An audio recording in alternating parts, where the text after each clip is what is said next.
للہ رب العالمین والصلاة والسلام علی سید الانبیاء والمرسلین اما بعد فاعوذ باللہ من الشیطان الرجیم بسم اللہ الرحمن الرحیم۔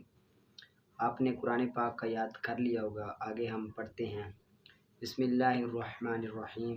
وَإِن كُلٌّ لَمَّا جَمِيعٌ لَدَيْنَا مُحْضَرُونَ وَآيَةٌ لَهُمُ الْأَرْضُ الْمَيْتَةُ وَأَحْيَيْنَاهَا وَأَخْرَجْنَا مِنْهَا حَبًّا فَمِنْهُ يَأْكُلُونَ وَجَعَلْنَا فِيهَا جَنَّاتٍ مِّن نَخِيلٍ وَأَعْنَابٍ وَفَجَّرْنَا فِيهَا مِنَ الْعُيُونِ لِيَأْكُلُوا مِن ثَمَرِهِ وَمَا عَمِلَتْهُ أَيْدِيهِمْ أَفَلَا يَشْكُرُونَ سُبْحَانَ الَّذِي خَلَقَ الْأَزْوَاجَ كُلَّهَا مِمَّا تُنبِتُ الْأَرْضُ وَمِنْ أَنفُسِهِمْ وَمِمَّا لَا يَعْلَمُونَ وَآيَةٌ لَهُمُ اللَّيْلُ نَسْلَخُ مِنْهُ النَّهَارَ فَإِذَا هُم مُظْلِمُونَ وَالشَّمْسُ تَجْرِي لِمُسْتَقَرٍّ لَهَا ذَلِكَ تَقْدِيرُ الْعَزِيزِ الْعَلِيمِ وَالْقَمَرَ قَدَّرْنَاهُ مَنَازِلَ حَتَّى عَادَ كَالْعُرْجُونِ الْقَدِيمِ۔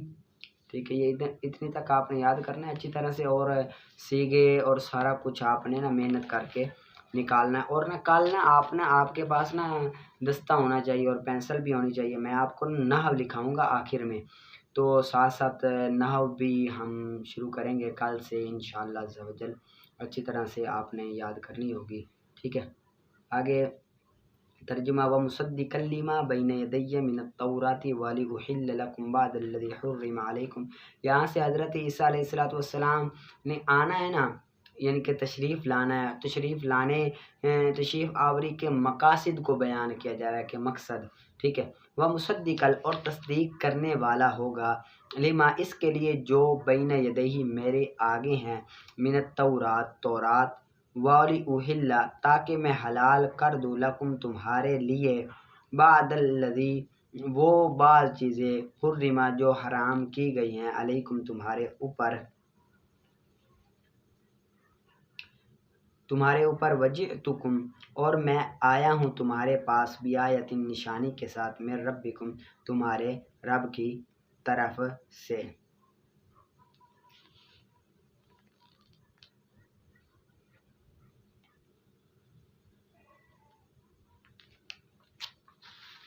فاتقوا تو ڈرو اللہ سے، واطیعوا اور اطاعت کرو میری، ان اللہ ربی و ربکم اور بے شک میرا رب، و ربکم اور تمہارا رب۔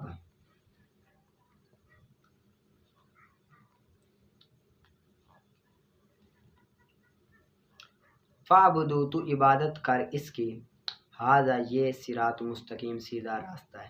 یعنی کہ جب حضرت عیسیٰ علیہ السلام تشریف لائیں گے تو وہ یہ کہیں گے، یہ فرمائیں گے، یعنی کہ میں خود بندہ ہوں، میں رب کی عبادت کرتا ہوں، تم بھی رب کی عبادت کرو جو میرا رب بھی ہے اور تمہارا رب بھی ہے، اور یہی سیدھا راستہ ہے۔ فلما پھر جب احس محسوس کیا عیسیٰ نے، منہم ان سے، الکفر کفر کو، قالا کہا، من انصاری کون میرا مددگار ہوگا، اللہ اللہ کی طرف سے۔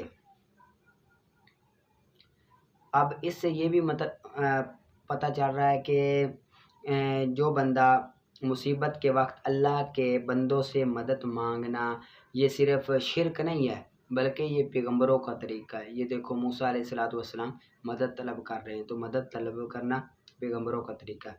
قالا کہا، الحواریون حواریوں نے، نحن ہم، انصار اللہ اللہ کے دین کے مددگار ہیں، آمنا ہم ایمان لائے، باللہ اللہ پر، وشہد اور آپ گواہ ہو جائیے، بأننا کہ ہم مسلمون مسلمان اسلام لانے والے ہیں، ربنا اے ہمارے رب، آمنا ہم ایمان لے آئے، بما ساتھ اس کے جو انزلتا تو نے نازل کیا، واتبعنا اور ہم نے پیروی کی، الرسول رسول کی، فاکتبنا پس تو لکھ دے ہمیں، مع شاہدین گواہی دینے والوں کے ساتھ، الرسول یعنی کہ رسول صلی اللہ علیہ وسلم کی، ومکروا اور انہوں نے مکر کیا، ومکر اللہ اور اللہ تعالیٰ نے خفیہ تدبیر اختیار کی۔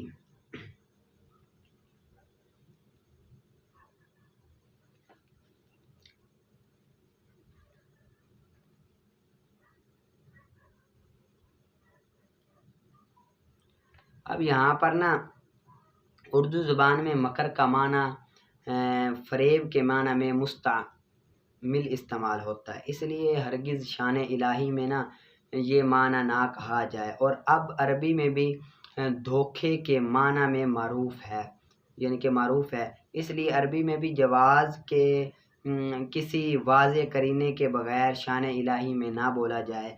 آیت میں جہاں کہیں مذکور ہونا مکر کا لفظ، وہاں ہمیں خفیہ تدبیر کرنی چاہیے۔ وَمَكَرُوا وَمَكَرَ اللَّهُ، اور انہوں نے مکر کیا، وَمَكَرَ اللَّهُ، اور اللہ تعالیٰ نے خفیہ تدبیر فرمائی۔ واللہ، اور اللہ تعالیٰ خیر الماکرین، سب سے بہتر خفیہ تدبیر کرنے والا ہے۔ اذ، جب قالا کہا اللہ نے، یا عیسیٰ، اے عیسیٰ، حضرت عیسیٰ کے 4 فضائل بیان ہو رہے ہیں۔ اے عیسیٰ، انی بے شک میں متوفی کا پوری عمر تک پہنچانے والا ہوں تجھے، پوری عمر تک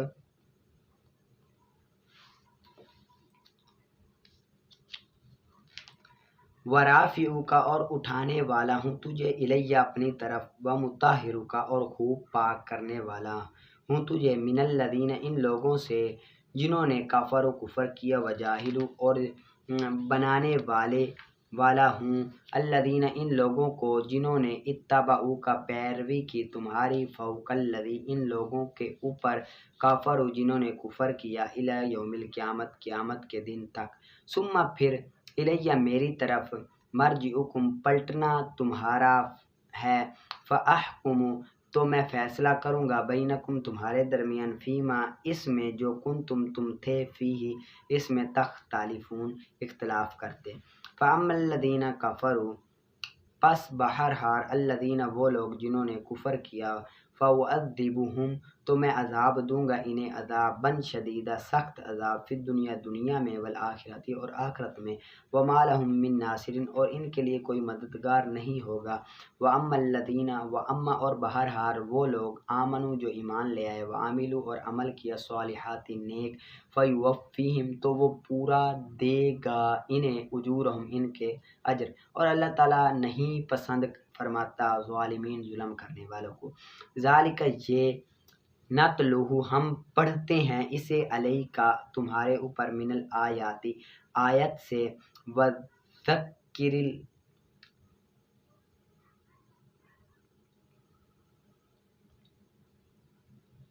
والذکر الحکیم، اور نصیحت حکمت والی ہے، اور نصیحت حکمت والی ہے۔ ٹھیک ہے، یہ ادھر تک آپ نے یاد کر لینا اچھی طرح سے۔ آگے آپ نکالیں میزان تجوید کا، اربعین نووی کا۔ اگلی جو حدیث پاک ہے 25ویں، یہ عن ابی ذر رضی اللہ عنہ، حضرت ابو ذر غفاری رضی اللہ تعالیٰ عنہ سے یہ بھی روایت، ایدن، یہ بھی حضرت ابو ذر غفاری رضی اللہ تعالیٰ عنہ سے روایت ہے، ان ناسا من اصحاب رسول اللہ صلی اللہ علیہ وسلم، بعد نبی کریم صلی اللہ علیہ وآلہ وسلم کے اصحاب نے عرض کی، ناسی عرض کی، قالو، انہوں نے کہا، نبی صلی اللہ علیہ وسلم کے سے، یا رسول اللہ، یا رسول اللہ، ذہب اہل الدثور بالاجور، کہ جو مالدار ہیں وہ اجر کو لے جائیں گے ہم سے، مالدار اجر کو لے جائیں گے، یصلون، وہ نماز پڑھتے ہیں جس طرح نصلی، ہم نماز کرتے ہیں، ویصومون، اور وہ روزے رکھتے ہیں جس طرح ہم روزے رکھتے ہیں، ویتصدقون، اور وہ صدقہ دیتے ہیں، بفضول اموالہم، اپنے زیادہ مال کے ساتھ، یعنی کہ یا رسول اللہ وہ ہم سے سبقت لے جائیں گے جو مالدار ہیں، وہ نمازیں بھی پڑھتے ہیں، سب کچھ کرتے ہیں، اور مال بھی دیتے ہیں ہم پر، ہمارے پاس تو مال نہیں ہے، ہم غریب ہیں، تو قال رسول صلی اللہ علیہ وسلم نے فرمایا، او لیس قد جعل اللہ لکم ما تصدقوا، فرمایا کیا نہیں اللہ تعالیٰ نے بنایا تمہارے لیے ان چیزوں کو صدقہ، ان چیزوں کو صدقہ نہیں بنایا، ان بکل تسبیحۃ صدقہ، بے شک ہر تسبیح صدقہ ہے، سبحان اللہ کہنا صدقہ ہے، وکل تکبیرۃ صدقہ، اور ہر تکبیر کہنا صدقہ، اللہ اکبر کہنا صدقہ ہے، وکل تحمیدۃ صدقہ، اور ہر تمحید الحمدللہ کہنا صدقہ، وکل تحلیلۃ صدقہ، اور ہر تسہیل صدقہ ہے، اور ہر تحلیل صدقہ ہے، وامر بالمعروف صدقہ، اور نیکی کا حکم دینا صدقہ ہے، ونہی عن المنکر، اور برائی سے منع کرنا یہ صدقہ ہے، وفی بدء احدکم صدقہ، اور تم میں سے کوئی ایک کا شرمگاہ میں جانا اپنی بیوی سے وطی کرنا، صحبت کرنا، یہ بھی صدقہ ہے۔ تو صحابہ کرام نے عرض کی یا رسول اللہ ایاتی احدنا شہوتہ، کیا کوئی ہم میں سے آئے شہوت کے ساتھ، وَيَكُونُ لَهُ فِيهَا أَجْرٌ، تو ہوگا اس کے لیے اس میں بھی اجر، یعنی کہ جو بندہ اپنی بیوی کے ساتھ خواہش پوری کرے تو اس کو بھی ثواب ملے گا۔ قال، تو رسول صلی اللہ علیہ وسلم نے فرمایا ارأیتم لو وضعها فی حرام اکان علیہ وزر، کہ کیا تم نہیں دیکھتے اگر وہ پہنچے حرام کام میں تو کیا ہوتا نہیں ہے اس پر گناہ، وزر کیا اس پر گناہ نہیں ہوتا۔ فَكَذَلِكَ إِذَا وَضَعَهَا فِي الْحَلَالِ كَانَ لَهُ أَجْرٌ، تو اسی طرح جب وہ اس کو کرے حرام طریقے سے تو ہوگا، حلال طریقے سے تو اس کے لیے اجر ہوگا۔ یعنی کہ اگر کوئی حرام کام کرے تو اس پر گناہ ہوتا ہے، تو جو حلال کام کرے تو اس پر بھی اس کا اجر ملتا ہے۔ یہ حدیث پاک غریبوں کے لیے ہے کہ جو بندہ مال نہیں دے سکتا، مال اس کے پاس نہیں ہے، غریب ہے، تو رسول صلی اللہ علیہ وسلم نے فرمایا کہ الحمدللہ کہنا، سبحان اللہ کہنا، یہ بھی صدقہ، اور اپنی بیوی سے صحبت اختیار کرنا یہ بھی کیا ہے، صدقہ ہے۔ ان کے ساتھ خواہش کو پوری کرنا، قریب جانا، یہ بھی صدقہ ہے جس کا اسے ثواب ملے گا، ثواب حاصل ہوگا۔ ٹھیک ہے، تو اپنے آپ کو نیک کاموں میں مشغول رکھنا چاہیے۔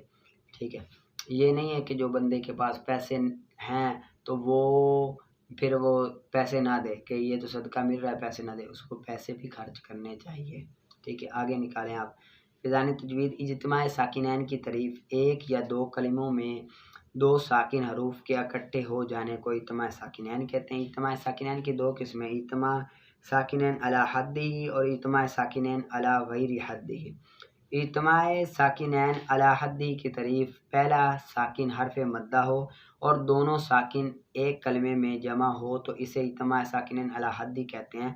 یہ اجتماع ساکنین مطلقاً جائز ہے، جیسے جان الف مدہ ہے، اس کے بعد ساکن آیا ہوا، نون ساکن ہے نا، نون دو ساکن ہے، پہلا ساکن ہے تو یہ جائز ہے۔ ٹھیک ہے، آگے اجتماع ساکن علی غیر حدہ، پہلا ساکن حرف مدہ نہ ہو یا دونوں ساکن ایک کلمے میں نہ ہو تو اسے اجتماع ساکنین غیر حدہ کہتے ہیں۔ اگر دونوں ساکن حروف ایک کلمے میں ہو تو اجتماع ساکن علی غیر حدہ جائز نہیں ہے، البتہ وقف میں جائز ہوتا ہے، جیسے فکر۔ اب یہاں پر وقف میں تو جائز ہو رہا ہے، اگر وقف نہ کرے تو پھر جائز نہیں ہوگا۔ ٹھیک ہے، ذکر یہ بھی اسی طرح۔ اور اگر دو ساکن ایک کلمے میں نہ ہو تو اس کی 6 صورتیں بنتی ہیں۔ پہلی صورت، پہلا ساکن حرف مدہ ہو تو حرف مدہ یعنی کہ پہلے ساکن کو گرا دیں گے، جیسے اقیم الوزن۔ اب یہاں پر اقیمو تھا، واو تھی، تو اب پہلا ساکن حرف مدہ تھا تو اس کو گرا دیا، واو کو گرا دیا، اقیم الوزن پڑھا۔ اب پہلا ساکن جمع کا میم ہو تو دما دیں گے، جیسے علیکم الارض۔ اب علیکم یہ میم جو ہے یہ جمع کی ہے، اسی وجہ سے میم پر کیا دیا، دما دے رہے ہیں ہم۔ اور تیسری، پہلا ساکن من کا نون ہو تو اسے فتح دیں گے، جیسے من النبی، نون ساکن من النبی تھا، ملا کر پڑھیں گے تو من النبی پڑھ رہے ہیں۔ پہلا ساکن واولین جمع کا ہو تو اسے دما دیں گے، جیسے تخشوا الناس، اصل میں تھا تخشوا الناس، ملا کر پڑھا، اب واولین آ گئی تو واولین پہلے ساکن مدہ تھا تو اس کو کیا کر کے پڑھ رہے ہیں، واو کو دما دے رہے ہیں، تخشوا الناس پڑھ رہے ہیں۔ پہلا ساکن الف لام میم ہو تو فتح دیں گے، جیسے الف لام میم اللہ پڑھ رہے ہیں۔ ٹھیک ہے، تھا اللہ ملا کر ملہ پڑھیں گے۔ اگر پہلا ساکن معروف مذکورہ حروف کے علاوہ کوئی اور حرف ہو تو کسرہ دے کر پڑھیں گے۔ اگر پیچھے جتنے بھی گزرے نا ان میں سے کوئی نہ ہو تو اگر ساکن ہو آگے ملانے کے لیے اس کو کسرہ دیں گے، جیسے ان ارتبتم تھا، اب ملا کر پڑھنے کے لیے نون کو کیا دیا، کسرہ، ان ارتبتم، کیا، ان ارتبتم۔ اب نون قطنی کا قاعدہ، تنوین کے بعد حمزہ وصل آ جائے تو وصل میں حمزہ وصلی کو گراتے ہوئے تنوین کے نون ساکن کو زیر دے کر ایک چھوٹا سا نون لکھ دیا جاتا ہے، جسے نون قطنی کہتے ہیں، جیسے خیرن الوصیہ۔ اب یہاں پر تھا خیرن الوصیہ، اب یہاں پر خیرن تنوین تھی، تنوین کا نون ساکن تھا، اس کو زیر دے کر آگے ملا کر پڑھنے کو یہ نون قطنی کہتے ہیں، جیسے خیرن الوصیہ ہم پڑھ رہے ہیں یہاں پر۔ اب دیکھیں خیرن تھا اور الوصیہ تھا، خیرن تنوین کے تنوین جو ہوتی ہے وہ اصل میں بن با